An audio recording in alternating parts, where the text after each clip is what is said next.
have mail. It's him. He's so sweet. He's a sweetie. What should I write back? Willow, I think it's really great that you have this cool pen pal, but don't you think you're kind of rushing all into this? You know what I mean? I'm thinking of you too. No, that's incredibly stupid. Will, down girl. Let's focus here, okay? What do you actually know about this guy? Episode 8 of Season 1 is, to many viewers, one of the weakest Buffy episodes. The plot is a bit too ridiculous, or corny, to their liking. After this opening, I'm sure you will not be surprised to learn that I find a lot to love in this episode. There's just so much interesting stuff in it for a pop culture historian. As for the plot, it wasn't corny back then, in the early days of the internet. Also, it is actually startling and funny when you realize that this seemingly forgettable episode provides the blueprint for Age of Ultron, the second film in the Avengers series, which Joss Whedon wrote and directed, and which I love. That film grossed $1.4 billion. I guess this plot ain't so bad after all. But never mind the Avengers. There's enough to explore in the 43 minutes we have here. Let's begin with our rock and roll moment. In the previous episode, we mentioned that the second half of the season gets out of the rock and roll period and deals with other periods. This means that we don't get obvious rock and roll moments. So what is our moment here? Well, Xander does reference the Beatles at one point, but that's not it. Our rock and roll moment comes when we become hot for teacher, as we are introduced to Jenny Calendar, the new computer science teacher, whom we meet, surely unrelated, one episode after we learn that Angel is a vampire with a soul. After getting hot, though, many of us back then thought, hang on a minute, she looks familiar. Isn't that... This is it.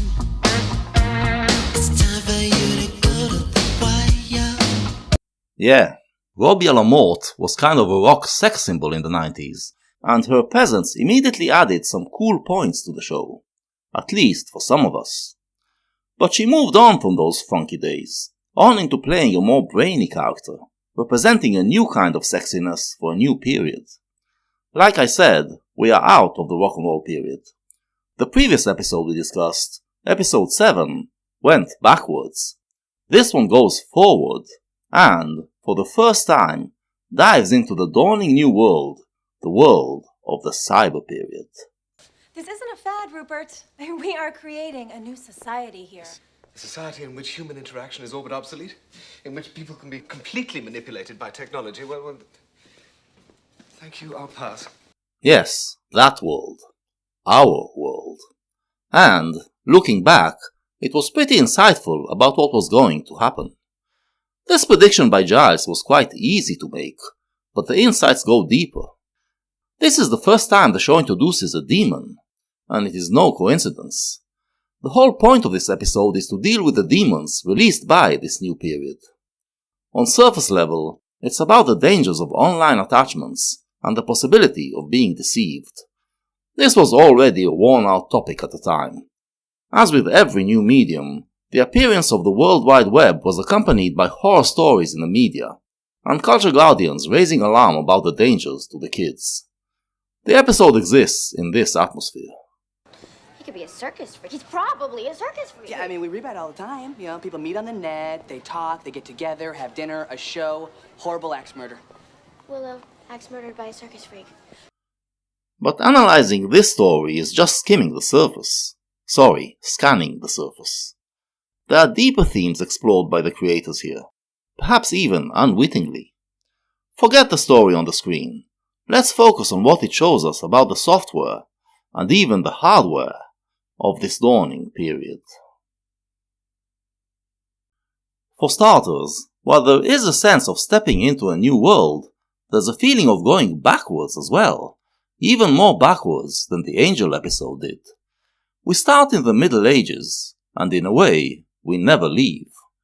This duality is perfectly encapsulated in the title, I, Robot, You, Jane, which brings together two pop culture artifacts from different times. One is Tarzan, the hero created by American pulp fiction writer Edgar Rice Burroughs, first introduced in 1912. We've discussed how that period, which I call the modernist period, was when literature became popular among the masses, resulting in stories that the culture guardians frowned upon and regarded as lowbrow trash, but laid the ground for the pop age.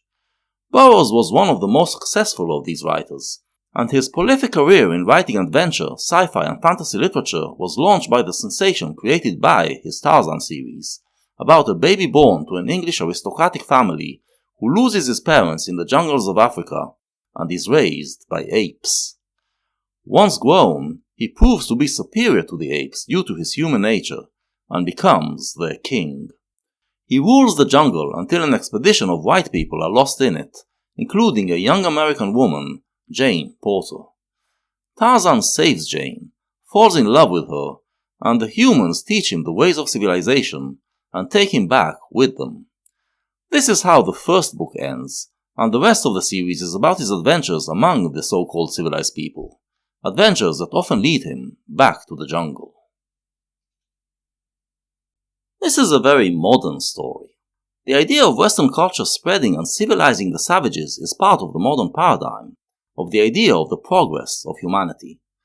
But we have to emphasize, and this is true of all of our discussions about periods, that the fact that a period is ruled by a paradigm doesn't mean that everyone always thinks within that paradigm. Part of the reason Tarzan manages to become the ruler of the jungle is because of his noble blood that gives him an edge. This is pre-modern thinking that believes in bloodlines. The modern paradigm tried to erase this type of classification, but, evidently, it was still around in popular books written in the early 20th century. Also, we must always remember that every period has many facets. While left-wing modern thinking regarded all men as born equal, right-wing thought claimed that race is a factor in their nature, a claim that became very prominent in the modernist period. We find that as well in the book, where Tarzan's racial superiority over the African natives helps him lead the apes to defeat them. When we come to the 1932 Hollywood movie made of the book, however, these aspects are not in it. We don't know about Tarzan's heritage, and he is portrayed as a nature boy, whom Jane has to teach everything from scratch. I said, thank you for protecting me. Me. No. I'm only me for me. Me. No. To you, I'm you. You. No.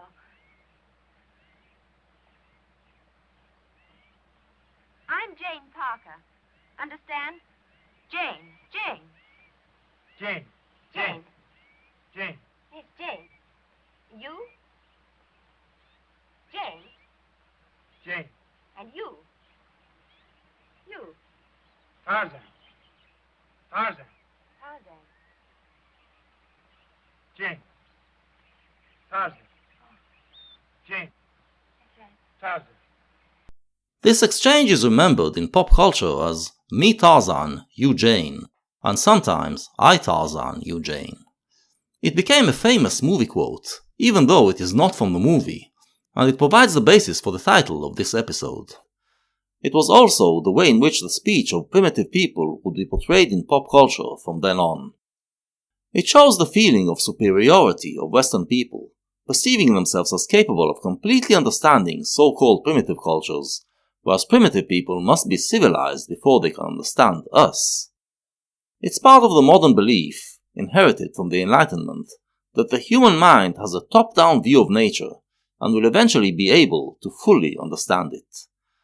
This confidence was still there in 1950, when science fiction author Isaac Asimov published I, Robot, a collection of short stories about that new invention, the robot. Asimov's robots are created by man to serve man, but the stories show them malfunctioning because they encounter a situation that creates a conflict between the rules they were programmed with. The humans must then figure out the logical conundrum the robots are stuck in order to fix them. Here, again, the enlightened human mind is depicted as capable of eventually figuring out everything, while the robot machines lack that ability. What's behind this is the idea of the human spirit that stands above the material nature. While the artificial intelligence of the robots can think only in zeros and ones, the human mind presumably contains abilities to rise above these binary thought patterns. But as humans explored more into the idea of artificial intelligence, they started to believe that the human mind can be reproduced by material means alone. By the 1970s, Asimov and other science fiction writers blurred the lines between humans and robots, between organic and artificial intelligence. The modern confidence that the human mind is capable of completely figuring out nature was all but dead, and we went back to seeing nature in the way that the so-called primitive cultures saw it, as possessing magic that human rationality cannot decipher, but can only experience. Who are you? I teach computer science at the local high school. A profession that hardly lends itself to the casting of bones. Wrong and wrong, Snobby. I mean, you think the realm of the mystical is limited to ancient texts and relics? That bad old science made the magic go away? The divine exists in cyberspace, same as out here. Are you a witch?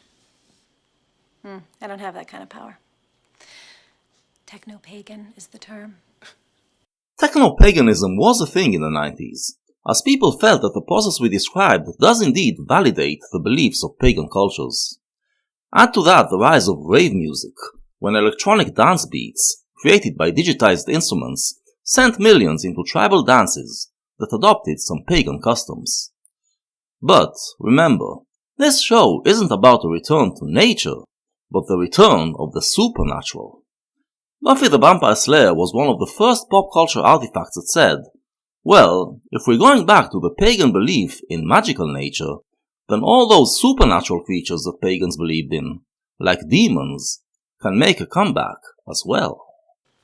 I knew this would happen sooner or later. I mean, it's probably a mischief demon, you know, like Kelkor or It's Moloch. the Corruptor. Oh boy. Moloch, or Molech in Hebrew, is an ancient god mentioned in the Bible, usually in relation to the sacrifice of children. The book of Leviticus dedicates a lengthy passage to this custom, and declares it strictly taboo, in a language that is vehement even for Leviticus. It is described as a malignant tumor that must be cut off, and this is the connotation that it has in Judeo-Christian tradition. In the rock and roll period, Moloch is associated with one of the artifacts that launched the period. In late 1955, a young poet named Allen Ginsberg electrified the California poet community with his poem Howl, which uses the name Moloch to define the ruling system, a system that is destroying the minds of the young. The implication is that the conformist 50s culture is sacrificing its children to the technocratic and heartless system. Throughout the period, kids would try to rebel against this Moloch by finding new ways to express their spirit, and they ended up creating the rich pop culture of the time. The internet was the exciting new way to rebel against conformity, the new rock and roll, but many who grew in the rock and roll period felt that it was different from rock and roll, that it might be dangerous for the spirits. Here's how Prince, Jenny's old mentor, put it in 1999. Don't be fooled by the internet. It's cool. It's cool to get on the computer, but don't let the computer get on you. It's cool. It's cool to use the computer. Don't let the computer use you. You all saw The Matrix.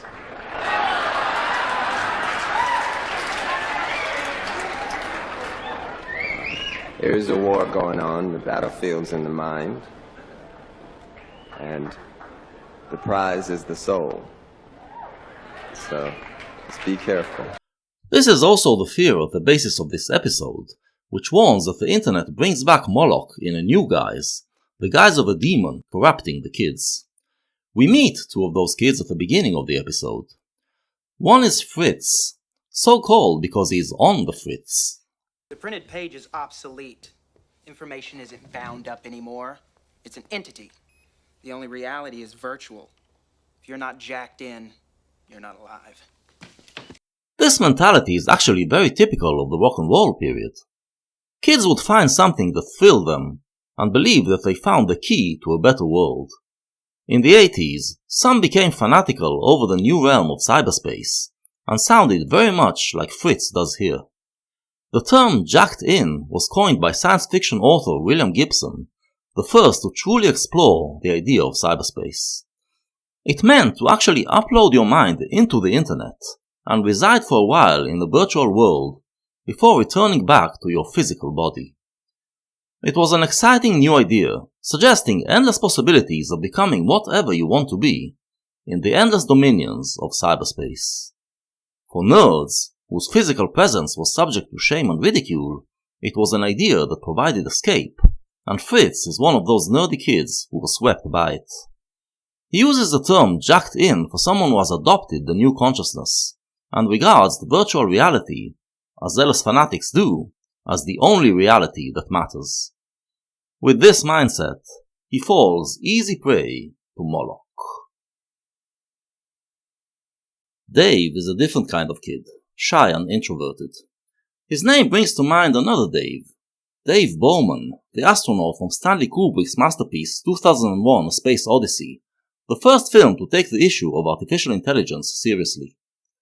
One of the ideas in the film is that the progress of human civilization has made man weaker, as he gradually transferred his powers to the instruments he created. Future people, as depicted in it, will become like emotionless robots, living on synthetic food and speaking in a monotone way, while the artificial intelligence computer is the only character to show true emotions. The humans think that they can control the machines they create, but their imperfections cause them to create imperfect machines, and eventually the computer becomes homicidal. It is a theme that Kubrick explores in several of his films, how the systems and machines that humans create become so sophisticated that they eventually turn against humanity, and how the humans, after transferring all their powers to them, are rendered helpless to fight back. Our Dave is this kind of weak human, and he, too, falls under the power of Moloch, the demon inside the machine. When he tries to rebel, he finds that the machine is much too powerful for him. But those are side characters. The real story is Willow, who finally gets an episode centered around her. Willow isn't psycho like Fritz and isn't as socially awkward as Dave. Or, at least, not anymore, since her role as a Slayerette gave her more confidence. In fact, she proved her value to the team precisely by displaying her mastery of this new technology. This made her a new kind of hero, a hero for the cyber period, and this makes her story a lot more interesting. In this regard, it's interesting to compare the pilot episode with the unaired pilot, an earlier draft, which is available for viewing. Willow is played by a different actress, Riff Regan, and her computer skills are not mentioned. Shot in 1996, this pilot exists very much within the framework of the rock and roll period. I've been trying to work this out, and all I can figure is that you're building a really little fence. Oh, this. No. Actually, it was for self-defense. My last goal was kind of interesting. Well, it's pretty mellow here. You'll do fine once you know your way around. Those guys are the Hausers. They'd be genuine hardcore gangsters, except for the upper-class white guy stigma. Total wannabes, but they're okay. The Topanga inbreeds. Dudes! Surf's always up somewhere in the world? Guess it's not that much different on my side of the hill. Well, try your hand at it. Okay, let's see. That would have to be the theater club. Ah, well spotted. What gave it away? To always way gesturing. What is the homework? I didn't get the homework. And them? Film club? Mm-hmm. They spend their time deciding that every movie is an existential meditation on Freudian sexuality. Even Muppets Take Manhattan? Especially the Muppets Take Manhattan. Ah, the dirty girls. Why do you call them... Oh, wow. They have views on hygiene. It's pretty intense. The rock and roll period was all about youth culture. It started out in the 50s as youth culture versus adult culture, but then the youth started to split into subcultures, which became increasingly more tribal and by the 90s became closed worlds that hardly connected with each other. One line that divided them throughout the period, however, was the line between the jock world and the nerd world. The jock subcultures, the ones that were about outdoor activities, were considered cool, while the nerd subcultures were very uncool. One jock subculture that Xander mentions here are the surfers, one of the oldest of the youth subcultures. Surfing was imported from Hawaii, where the Polynesian natives were riding waves on a board as a religious ritual of communing with the forces of nature. In the hands of Californian boys, however, it became a pop culture ritual of using the huge waves of California's beaches to enhance the moment. In the early 60s, some of these kids also found ways to transport this awesome feeling into rock music, and became a symbol of the spirit of youth culture. Being a surfer would remain extremely cool throughout the rock and roll period. Sunnydale is in California, but it's not a beach town, so surfing is not much of a thing in it. That didn't stop the youth, though. In the mid-60s, kids who did not live by the beach, but wanted to experience surfing anyway, hooked roller skates to the boards, and invented the skateboard. Initially called sidewalk surfing, skateboarding became another cool activity and subculture. When we are first introduced to Xander, he is riding a skateboard, trying to be cool, but his embarrassing failure already tells us that he is not really a jock, and will never be cool. He is still carrying the skateboard around in the Angel episode, meaning that he still uses it to commute to school, but, unlike what we came to expect from movies and TV shows of the period, he will never become good to the point where he can use this skill to fight against demons. Why is that? What has happened in the year that passed between the early pilot and the actual premiere that made the scene we just watched into the only scene that wasn't recreated in the latter? Well, the creators probably felt that there is a whiff of change in the air, that youth culture is about to become something else. Now that I've gotten on the internet, I'd rather be on my computer than doing just about anything. It's really cool. The internet gave us a whole world of exciting new possibilities. So I guess this is a story of how it changed our lives. Maybe it will yours too, with the Kid's Guide to the Internet. Take a spin, now you're in with the techno set. You're going surfing on the internet. As Rich told you, we installed the internet on our computer just a short time ago, and I haven't been able to get the kids off it ever since. Not only do they play the typical computer games that all the kids enjoy, but their curiosity for learning has skyrocketed. Peter is constantly quoting sports statistics, and he can tell you the best surfing spots around the globe. Not to mention the improvement in Peter's grades, and Dasha's too. Having the internet in our home has had a great impact on our lives. Rich keeps up with the stock market and our investments, and I'm able to pay the bills in half the time it used to take me. And the kids are improving in their grades and communication skills. Which makes me happy, as I would sure like them to go to college someday. Don't worry though, it's still cool. The program is by kids for kids, and it's not just for boys either.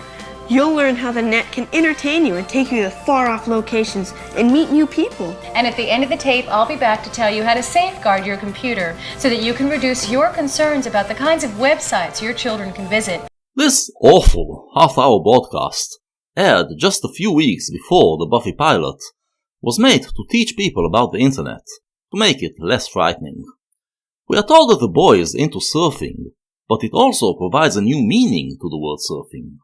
To make going online sexier, to make it sound less nerdy, it was called surfing the web. Let's start with the basics first. There are 3 important services you can access on the internet. Surfing the World Wide Web. Surfing? That sounds pretty cool already. Andrew, don't interrupt. Go on, Peter. Then there are news groups to share information with people, and then there's email. Email? I heard that's really neat. It was still a hard sell, though. Forget the internet.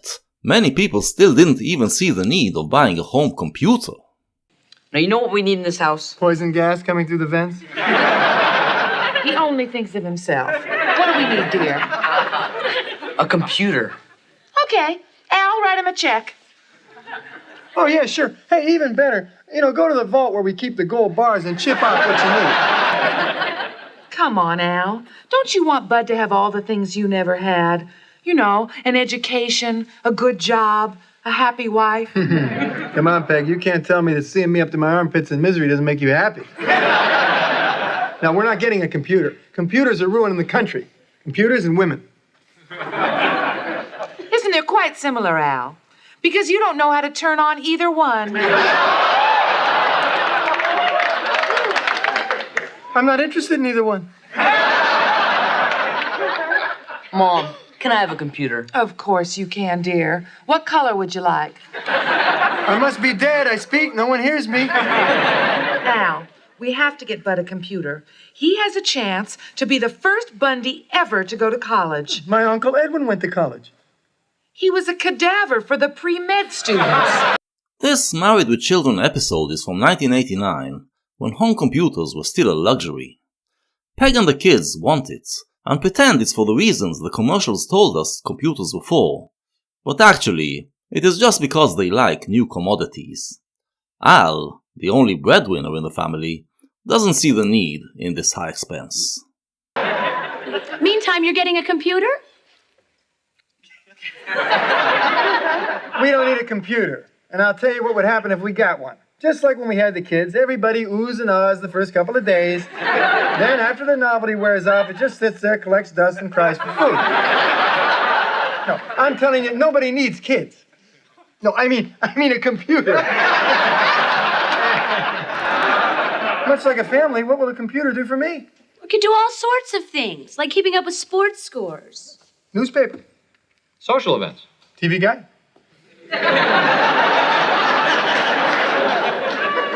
Organizing recipes. Don't eat.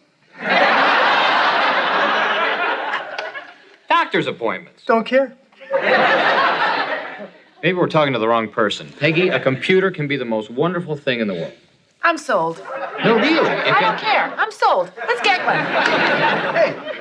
Hey, I make the decisions around here. A laser printer. And I'm telling you that there will not be any computers in this. Al Bundy is a jock, so he doesn't dig computers. But what is expressed here is how many working class people felt. A computer is nothing but a status symbol, and serves no purpose other than video games for the kids. Of course, that was before the World Wide Web opened the internet for general use in 1993. But, as we saw, the internet was still advertised in the same way, promising all the things that Al rejects here. What finally brought the change, then? What convinced people that they should go online? Well, the same thing that always brings people around to a new medium. Historic Roots to Modern Practice, checked out by Alexander Harris. The Pagan Rites, checked out by... All right, it's not what you think. You like to look at the semi-nude engravings? Oh, well, I guess it is what you think. Yeah, believe it or not, this is how it was before the internet. Teenagers who wanted to see pictures of naked women had to go to great lengths to find them. But, around the time that Buffy saw air, they started to realize that the web was becoming full of scant photos from girly magazines, and they can get them all for free, without even leaving their room. This drew in men of all ages, not just teenagers, and they were trying to make sense of this new technology. The creators of Buffy knew that this world is still inscrutable to many people, which is why they make some choices that seem cringy nowadays, like the voiceover accompanying the texting. They had to make some allowances for those in the audience who are new to this. When Willow switches off the screen and believes she turned off the computer, it's not because she doesn't know it's the screen, and not because the creators didn't know it, but because they knew that many viewers thought this is the computer.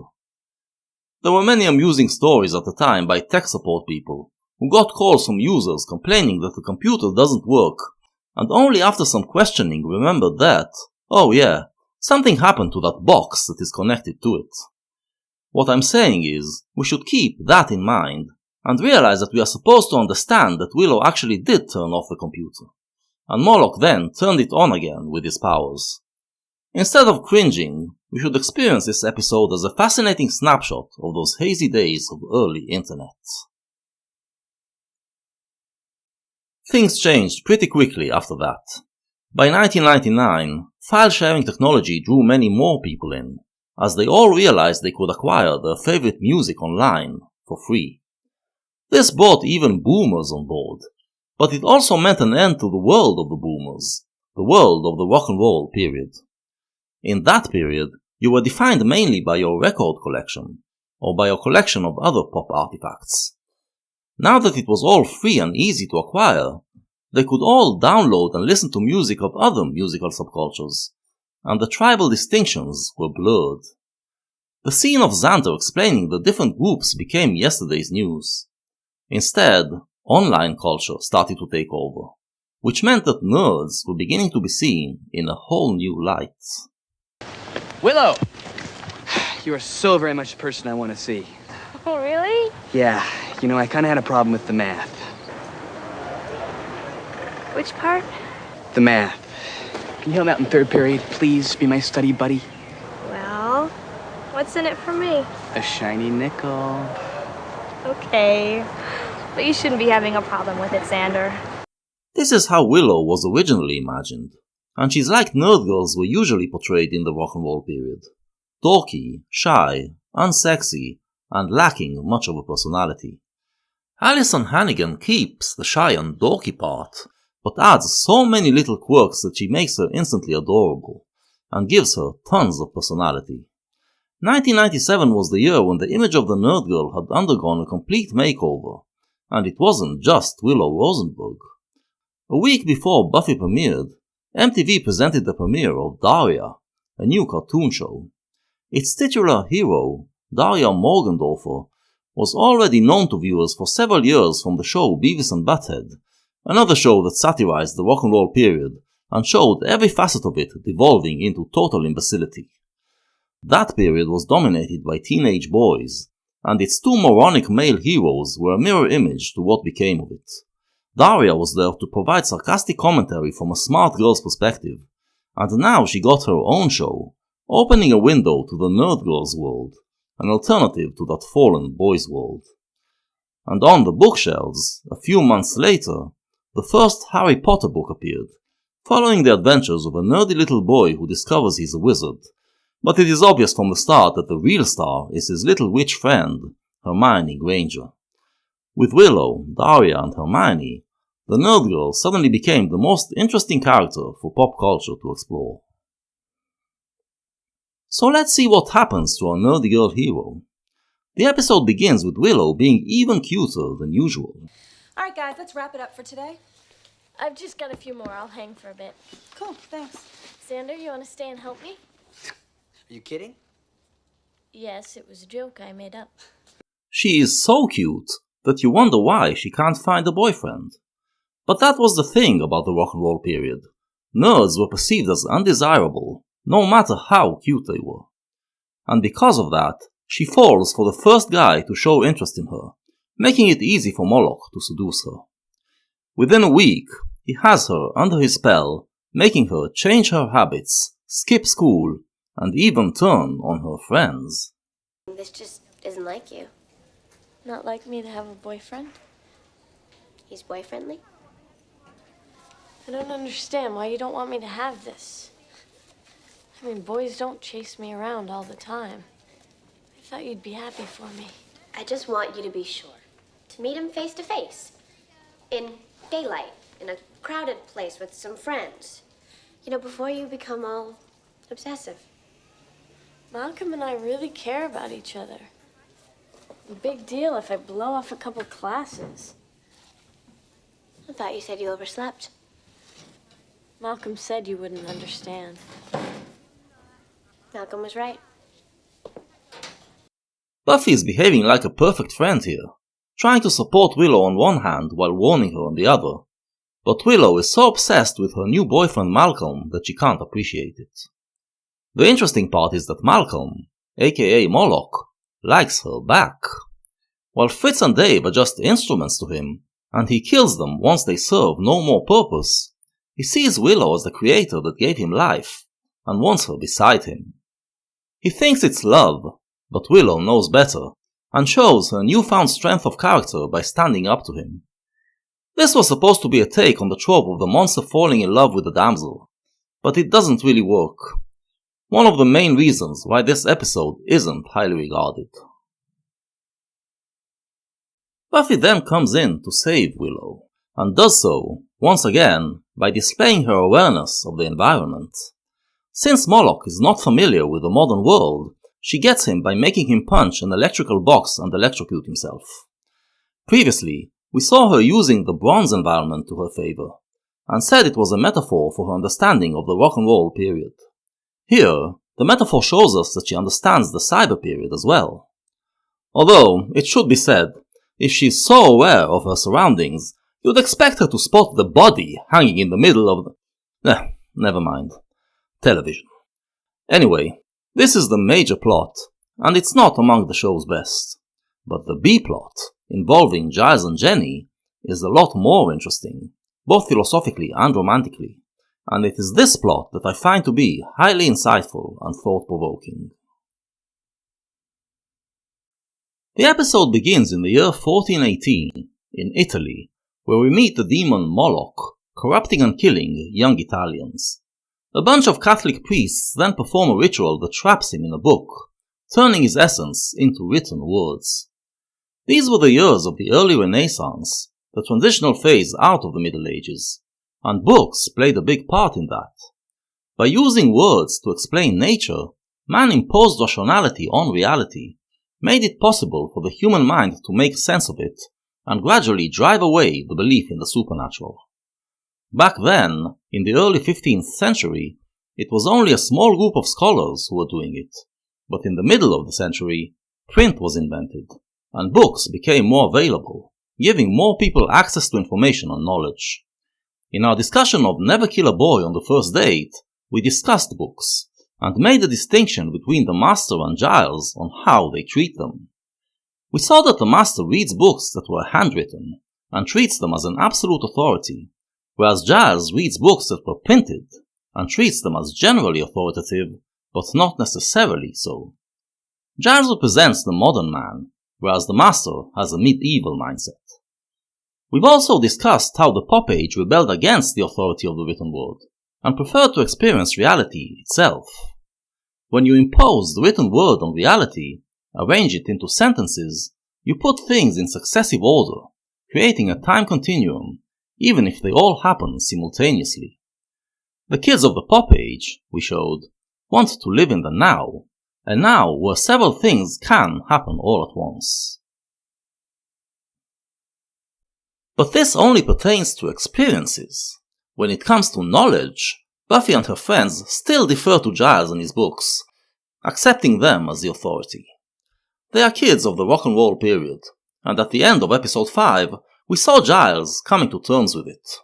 The kids of the cyber period, on the other hand, have other ideas, which Giles finds a lot more perturbing. Oh, I know our ways are strange to you, but soon you will join us in the 20th century, with 3 whole years to spare. Ms. Callender, I'm sure your computer science class is fascinating, but I happen to believe that one can survive in modern society without being a slave to the idiot box. That's TV. The idiot box is TV. This is the good box. I still prefer a good book. The printed page is obsolete. Information isn't bound up anymore. It's an entity. For these early proponents of the cyber period, the mindset of the rock and roll period, represented by TV, didn't go far enough.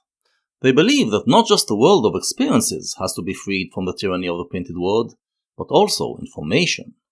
It should no longer be passed on from generation to generation by authority figures, but spread everywhere at once, becoming an entity that no one can control. Jenny concedes that Fritz is too fanatical, but she shares his belief that this is a better world. Thank you, Fritz, for making us all sound like crazy people. Fritz comes on a little strong, but he does have a point. You know, for the last 2 years, more email was sent than regular mail. More digitized information went across phone lines than conversations. That is a fact that I regard with genuine horror. I'll bet it is. I'm just going to stay and clean up a little. I'll be back in the Middle Ages. Did you ever leave?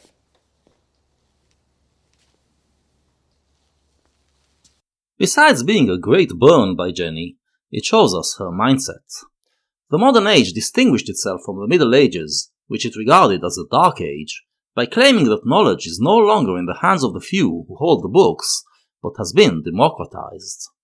Printed books, unlike the medieval books, are not seen as the word of God, but as the creation of human authors, and therefore as expressing a variety of opinions. But in Jenny's cyber-period perspective, the fact that Giles still prefers books means that he never really left the Middle Ages. He is still bound to that logic that believes knowledge should only come from figures of authority. You're a snob. I have no such thing. Oh, you are a big snob.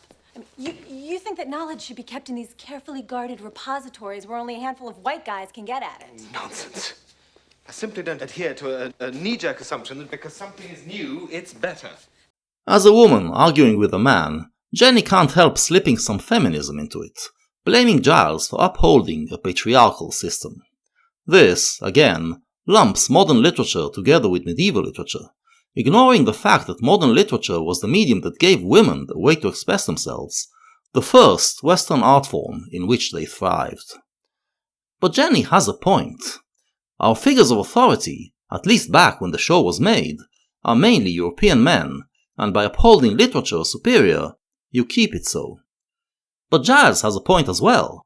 The idea that the old should always make way to the new is a modern idea, and one of the things that brought down the modern age was the realization that it isn't always so. But this idea still lingers on as a knee-jerk assumption, and we must be careful not to fall for it. We see the dangers of this new world right away, metaphorically presented as Willow using new technology to scan the book into the computer, and thus setting free the medieval demon that books manage to bind. Yes, as Fritz says, information isn't bound anymore, but that means that misinformation isn't bound either, and that's the demon that was released. It's a lot easier to spread misinformation than true information, and with no authority figures around to vet it, it becomes a plague. The pop age is about living in the now, and mediums like radio and television enabled us to experience the now together, all over the world. But the internet means that information is also something that exists in the now, all over the world, and thus can become a force of evil. Here it is personified by the corrupting demon Moloch, who is warping the minds of smart kids with lies and manipulations.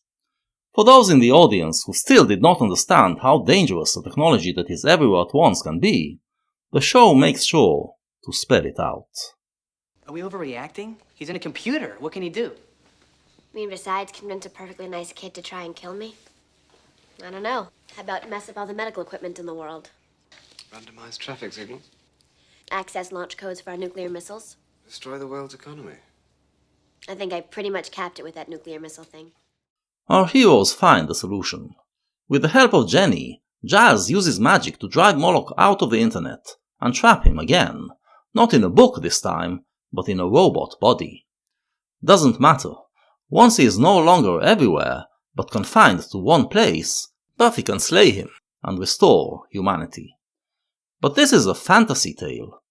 What do we do with the real monster of misinformation, which we have unwittingly unleashed into the world? Does the show have any suggestions? Honestly, what is it about them that bothers you so much? The smell. Computers don't smell, Rupert. I know.